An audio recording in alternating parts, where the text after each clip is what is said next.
एक यज्ञदत्त नाम के बड़े विख्यात महात्मा रहते थे, बहुत बड़े पंडित, सब कोई उनका नाम जानते थे, सब पहचानते थे, सब आदर करते थे। और उनके बेटे का नाम था गुणनिधि। क्या नाम था? गुणनिधि। तो महाराज नाम ही यज्ञदत्त है तो वेदों के ज्ञाता, शास्त्रों पुराणों के ज्ञाता महाराज। और उनका जो बेटा था गुणनिधि, वो उनके विपरीत स्वभाव का था। पिता चाहते थे कि जो मेरा बेटा है वो बढ़िया पुजारी पंडित बने, वेद शास्त्रों में महारत हासिल करे, खूब पुराण पढ़ाते थे।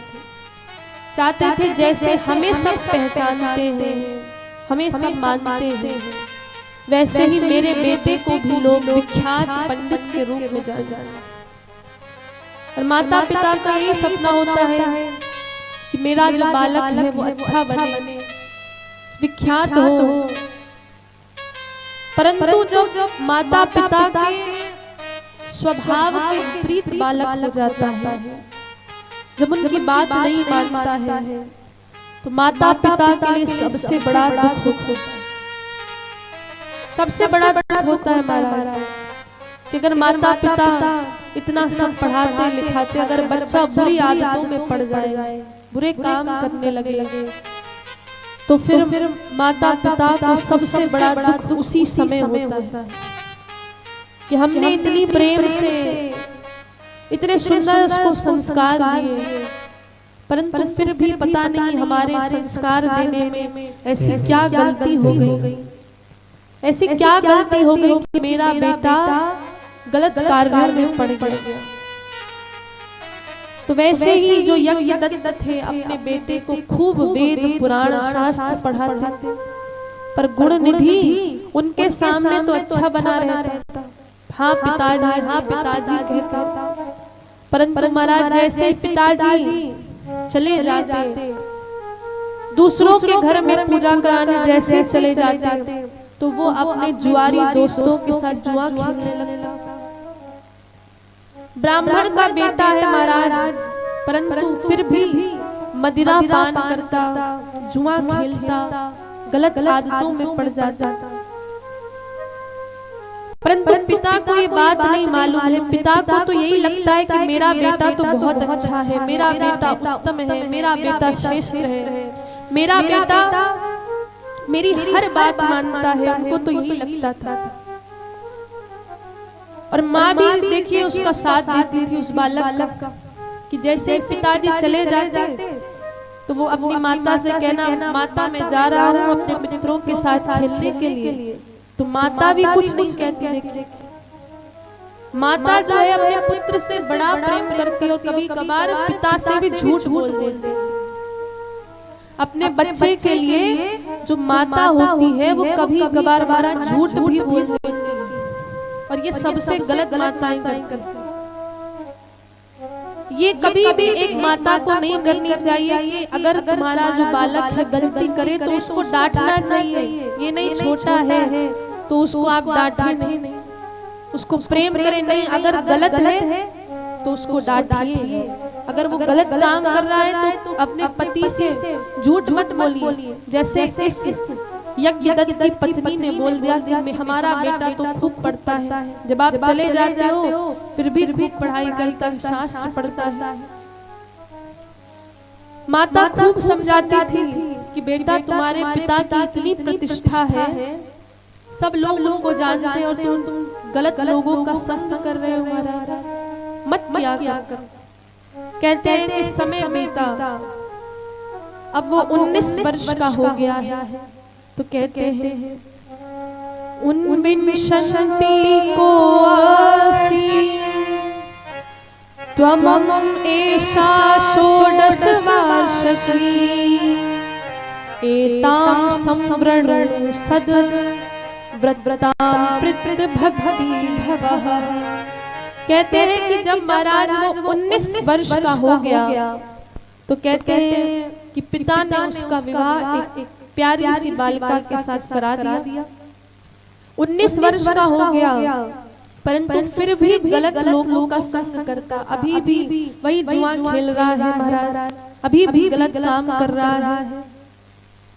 माता तो खूब समझाती, अरे मत करो मत करो, पर वो कभी भी उनकी बात ना मानता, कभी उन्होंने बात नहीं मानी। कहते हैं कि एक दिन वो इतना बिगड़ गया, इतना बिगड़ गया, इतना जुआ खेलने लग गया कि अपनी माँ के वो कपड़े, अपने माँ की जो अंगूठी है, हीरे की अंगूठी, वो तक बेच आया महाराज। जुए में वो क्या क्या अपनी माता का सामान भी ले गया, श्रृंगार का सामान, साड़ी, ये सब ले गया। तो एक दिन कहते हैं जब यज्ञदत्त आ रहे थे तो एक सुनार की दुकान उनको मिली, और सुनार की दुकान में उन्होंने देखा कि जो अंगूठी मैंने अपनी पत्नी को दी थी वो इसके पास कैसे आई। पूछा कि भैया ये तो मेरी पत्नी की अंगूठी है, ये आपके पास कैसे आई। तो सुनार ने कहा महाराज पंडित जी, जो ये अंगूठी है आपका बेटा यहाँ पर गिरवी रख के चला गया। अरे जैसे ही सुना कि जिनकी इतनी प्रतिष्ठा है, इतनी प्रतिष्ठा है, पूरा समाज जिनको पूजता है, और आज उनका बेटा ये सब काम कर रहा है, घर के सामान को गिरवी रख रहा है, तुरंत अंगूठी ली और अपने घर आते। तो पत्नी से पूछा बेटा कहाँ है। तो पत्नी कहती अरे महाराज गुण निधि जो है उसने पढ़ाई कर ली है, वेद पढ़ लिए हैं, शास्त्र पढ़ लिए हैं, अब वो थोड़ी देर खेलने चला गया। अच्छा बेटा चला गया है तो वो तुम्हारी अंगूठी कहाँ है जो मैंने तुमको दी थी उपहार में, जो अंगूठी दी थी वो कहाँ है। तो अब वो डर गई, उसने कहा अभी महाराज रखी है, किसी संदूक में पड़ी है, अभी मैं काम कर रही हूँ, अभी दे नहीं सकती। अच्छा नहीं अभी मुझे दिखाओ। यज्ञदत्त कहने लगा अभी मुझे दिखाओ, अभी मुझे देखना है। उसने कहा महाराज मैं काम कर रही हूँ और काम कर रही हूँ और आप बाद में देख लेना अंगूठी।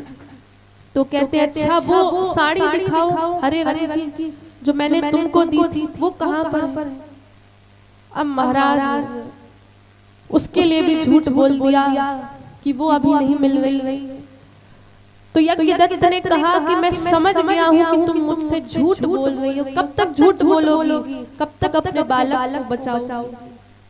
तो कहते हैं कि अब यज्ञदत्त को इतना क्रोध आया, इतना क्रोध आया कि उस बालक को गुण निधि को घर से ही निकाल दिया। घर से निकाल दिया। अब गुण निधि दर दर के देखे ठोकर खा रहा है, माता पिता का देखे संरक्षक छूट गया, माता पिता ने अपना जो संरक्षण है वो छोड़ दिया है। अब उसको दर दर की ठोकरें खानी पड़ रही, इतनी भूख लगी है, 3-4 दिन हो गए कुछ खाया नहीं। अब सोच रहा है कि मैंने क्यों झूठ बोला अपने माता पिता से, क्यों झूठ बोला। कहते हैं कि एक दिन उसको बड़ी जोर की भूख लग रही थी, और वो महाराज दिन था शिवरात्रि का दिन। किसका दिन था? शिवरात्रि का। तो सूत जी कहते हैं नाना विधान महादिव्यान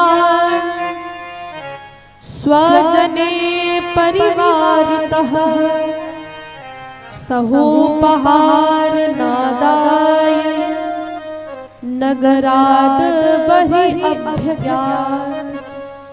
कहते हैं कि शिवरात्रि का दिन था, नाना विधान महादिव्यान, शिवरात्रि का सुंदर दिन था, और उसको बड़ी जोर की भूख लग रही थी। उसने देखा बहुत सारे लोग शिव भक्त सुंदर सुंदर सामग्री लेकर शिव जी के पास जा रहे हैं, बढ़िया बढ़िया पकवान है, सुंदर सुंदर फल है, और उस फल को लेकर महाराज कहाँ जा रहे हैं? शिव जी के मंदिर में जा रहे हैं। तो शिव जी के मंदिर जब जा रहे थे तो शिव जी के मंदिर में इतने पकवान सुंदर सुंदर फल लेकर गए, तो अब इस गुण निधि को और भूख लगने लगी। तो उनके पीछे पीछे वो जाने लगा। उसको बड़ी जोर की भूख लग रही थी। तो उसने देखा कि जब ये मंदिर वाले जो लोग हैं, भक्त लोग हैं, शिव भक्त हैं, जब वो सो जाएंगे तो महाराज मैं इन पकवानों को खा लूंगा। एक बार सभी कहिए हर हर महादेव। तो कहते हैं कि अब वो शिव भक्तों के साथ मंदिर में एक जगह छुप गया। अब महाराज रात्रि का समय, सभी महाराज गहरी नींद में थोड़ी देर सो गए और उसी समय जो ये गुण निधि है, गुण निधि देखा उसने चारों तरफ सब सो रहे हैं, तो वो मंदिर में उसने प्रवेश किया। और महाराज जैसे ही वो प्रवेश कर रहा था उसने देखा सुंदर सुंदर नैवेद्य पड़े हुए हैं। शिवलिंग के ऊपर के नैवेद्य को उसने चुराया और खा लिया महाराज। और जैसे महाराज जा रहा था तो कहते हैं दीपम मंद प्रभम दृष्ट्वा पकवान वीक्षणाय। कहते हैं कि जब वो वापस जा रहा था तो उसने देखा दीपम मंदम, अर्थात जो दीप था जो प्रज्वलित हो रहा था वो मंद होता जा रहा था, बुझने वाला था। तो उसने अपने कपड़े को महाराज फाड़ा और उस कपड़े से उस दीप को पुनः प्रज्वलित कर दिया। अब कहते हैं कि वहां के लोग जो थे, सेवादार थे, वो जग गए और उसको महाराज इतना पीटा कि उसी शिव मंदिर में उसने दम तोड़ दिया और उसकी मृत्यु हो गई। अब कहते हैं कि जैसे उसकी मृत्यु हुई तो महाराज यमराज के दूत आए उसको लेने के लिए। तो यमराज के दूत जैसे ले जाने लगे तो शिव के दूत भी इधर आ जाते हैं। अब शिव के दूत ने कहा कि ये हमारे साथ जाएगा, पर यमराज के दूत कहते नहीं नहीं, इसने शिव निर्माल्य को खा लिया था जो शिव के पिंडी के ऊपर चढ़ा था। शिवलिंग के सबसे ऊपर भाग में जो प्रसाद था उसने वो खा लिया। तो कहा शिव निर्माल्य भोक्ता रहा, शिव निर्माल्य लंघक। इसने लंघन कर दिया है, उल्लंघन कर दिया है, तो इसको तो पाप मिलेगा क्योंकि उसमें चंड का अधिकार होता है और इसने उसको खा लिया है। पर कहते हैं कि शिव के दूत कहते हैं कि इसने जरूर ये पाप किया है, पर इसने इससे भी बड़ा पुण्य किया है। क्या किया है? आपने अभी सुना था कि दीप मंदम दृष्ट्वा, जब उसने देखा कि दीप बुझ गया था तो उसने पुनः शिव मंदिर में शिवरात्रि के दिन दीप जला दिया था। और महाराज ये सबसे बड़ा पुण्य है शिव के मंदिर में दीप प्रज्वलित करना। तो इसलिए शिव के दूतों ने कहा कि इसने इतना बड़ा काम किया है कि शिव के मंदिर में दिया बुझ रहा था और इसने पुनः प्रज्वलित कर दिया है, तो इसलिए अब ये यमलोक जा ही नहीं सकता है, नहीं जा सकता है, क्योंकि शिव के मंदिर में इसने दिया जला दिया। और वो भी किस दिन? शिवरात्रि के दिन। इतना सुंदर दिया। इतना बताया था क्या हुआ था? अभी हमने आपको कुछ दिन पहले कथा में सुनाया था, शिवलिंग का प्राकट्य हुआ था। ब्रह्मा विष्णु ने शिवलिंग की सबसे पहले पूजा शिवरात्रि के दिन ही करी थी। उसी दिन वो शिवलिंग जो है अरुणाचल प्रदेश में प्रकट हुआ था महाराज, वही उसी दिन पूजा हुई थी, इसलिए शिवरात्रि उसका नाम। तो महाराज उस गुण निधि ने क्या करा? दीप को प्रज्वलित किया शिवरात्रि के दिन। इसीलिए कहते हैं कि भगवान के जो दूत हैं, शिव के दूत हैं, फिर उसको यमलोक उन्होंने जाने नहीं दिया, रोक लिया। अब कहते हैं कि उसके बाद शिव के दूतों ने कहा कि इसका एक जन्म होगा और उसके बाद इसको कुबेर का जो पद है भगवान शिव की कृपा से मिलेगा। कहते एक जन्म और उसने जन्म लिया, उसके बाद कुबेर उसको शिव की कृपा से बना दिया जाता है। तो आप देखिए, सिर्फ उसने शिव के मंदिर में महाराज दीप प्रज्वलित किया, वो भी गलती से करा, भक्ति भाव से भी नहीं किया, ना उसके अंदर किसी भी प्रकार की भक्ति थी। उसने तो पाप भी कर दिया था। शिव निर्माल्य, शिवलिंग के ऊपर जो रखा था वो निर्माल्य खा गया था, पर भी शिव ने उसको माफ कर दिया। क्यों? क्योंकि उसने मंदिर में शिव के दिया जलाया था। इसलिए महाराज जब भी आप शिव मंदिर जाएं तो एक दिया शिवलिंग के सामने या शिव मंदिर में जरूर जलाइए, क्योंकि दीपदान की बड़ी ही महिमा है। और कहते हैं उसके बाद इस गुण निधि को भगवान शिव की कृपा से कुबेर पद की प्राप्ति होती है। बोलिए शंकर भगवान की। तो ऐसे देखिए हमारे भोलेनाथ हैं कि अगर किसी ने गलती से भी भगवान की पूजा कर ली, भगवान उस पर भी कृपा कर देते हैं। और आपने तो एक चोर की कहानी सुनी होगी कि एक चोर था महाराज, एक गांव में प्रवेश करता है और गांव में देखा उसने कि कुछ भी नहीं, उस गांव में कुछ भी नहीं, ना धन ना पैसा ना चांदी ना सोना, कुछ भी नहीं था। अब महाराज उसको उतना क्रोध आया कि अब क्या करें, कुछ तो मिला नहीं। तो एक अंधेरा था, रात का समय था, ना आज के जैसे आज क्या होता है महाराज, लाइटें लगी हैं, स्ट्रीट लाइट लगी है। अब उस समय तो स्ट्रीट लाइट नहीं थी, जंगल था। तो जब वो उस जंगल से आ रहा था तो उसको एक शिव मंदिर दिखा। तो उसने ये भी नहीं देखा कि वो शिव मंदिर है, अंधेरा था, रात बिताने के लिए उस जगह घुस गया। और फिर वहां पर उसने देखा कि चांदी का घंटा लटक रहा था, चांदी का घंटा। उसने सोचा कि कुछ तो मिला नहीं है, इसी को ले लेते। कुछ नहीं मिला गांव में तो इसी को चुरा लेते हैं। तो अब उसने ये नहीं देखा कि शिवलिंग नीचे है, उसने ये देख नहीं पाया, अंधेरा था। और शिवलिंग के महाराज पैर उसने रखा और वो घंटा निकाल लिया। और कहते हैं महाराज जैसे ही उसने शिवलिंग के ऊपर पैर रखा, शिवजी प्रकट हो गए। अब वो बड़ा भयभीत हो जाता है, शिवजी साक्षात आ गए, बड़ा भयभीत है। शिवजी कहते हैं अरे बच्चा जो मांगना है मांगो। तो वो कहता है महाराज भोलेनाथ मैंने इतनी पूजा करी, इतने पत्ते चढ़ाए, जल चढ़ाया, तब आप तो प्रकट नहीं हुए। और लोग भी आपके ऊपर क्या क्या नहीं चढ़ाते हैं, और मैं तो गलती से मैंने आपके ऊपर पैर रख दिया, मुझे माफ कर दीजिए।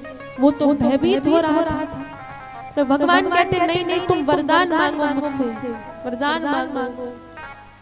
तो वो कहता है प्रभु आप मुझे क्यों वरदान देना चाहते हो, मैंने तो गलती करी है, मैंने अपना पैर रख दिया है। तो भगवान कहते हैं बड़ी सुंदर बात कि लोग तो मेरे ऊपर पत्ते चढ़ाते हैं, फल फूल चढ़ाते हैं, अरे महाराज तुमने तो मुझ पे अपने आप को ही समर्पण कर दिया।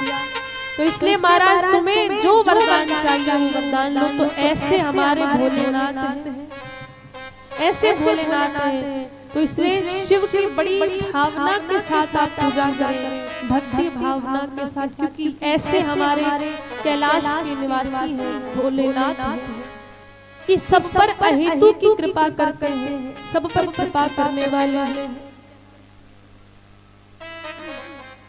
ऐसे हमारे भोलेनाथ हैं कि अगर किसी ने जानबूझकर भी शिव के ऊपर जल चढ़ा दिया, बेलपत्री चढ़ा दी, दिया जला दिया, तो शिव तो ऐसे ही कृपा कर देते हैं। तो इसलिए आइए हम भी शिव को मनाते हैं। बोलिए शंकर भगवान की।